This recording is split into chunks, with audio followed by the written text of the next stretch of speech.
Hello, it's Blue Orange 22.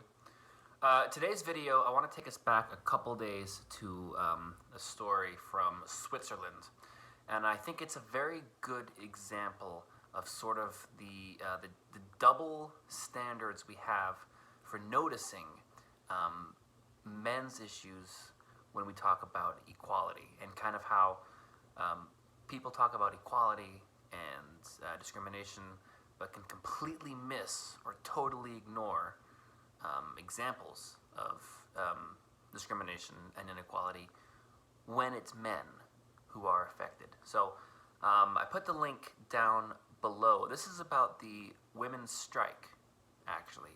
And basically what happened was women all around Switzerland went on strike. They walked out of work, they walked into the street, they tried to disrupt public transportation, basically striking the day, taking the day off to bring attention to the pay gap and the fact that they're paid less. The idea being, we work and we're not paid as much, so we're going to show everybody that our work is valuable, and etc. And I do agree with that in principle. The exact nature of the wage gap is a little bit less black and white than that, but that's for another video. What this video is about, though, is looking at the state of equality in Switzerland.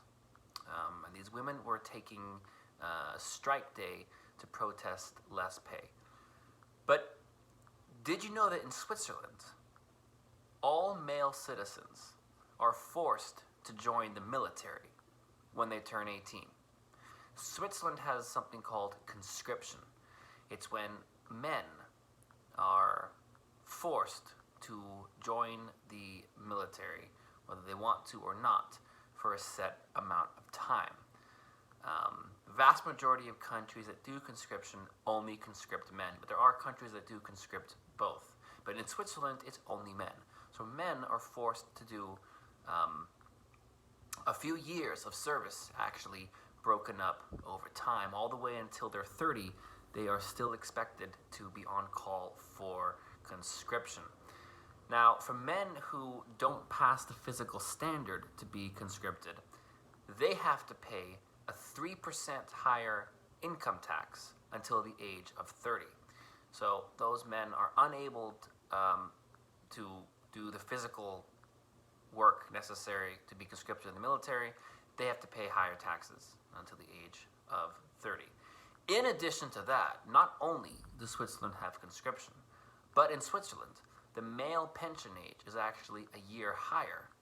In Switzerland, men can retire with a full state pension at 65, women can retire at 64. So men have to work one whole year longer before they can get their retirement pension.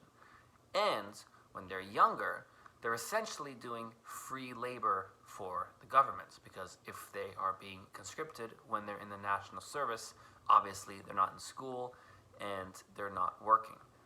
So that's lost wages. And that year of extra work is an entire year of extra work. So essentially those men are paying for women's early retirement. So if you want to talk about equal pay, how can you ignore those two things? How can you ignore the fact that not only are men doing free labor and missing out on education and employment, but also have an entire year of extra work, which pays for women's early retirement? If you're going to talk about equal pay and equal work, how can you not look at those two things? Because those two things are pretty significant. I put the link to both of those things down below. You can see the link for conscription, the link for pension ages, and I also put the last link explains the 3% higher tax rate for men who are not conscripted. So read it and see what you think. Do you think those things are good points if you talk about equality? Do those things count? Because you don't see them getting talked about. The question is, well, why not? Should they be talked about? Should they count?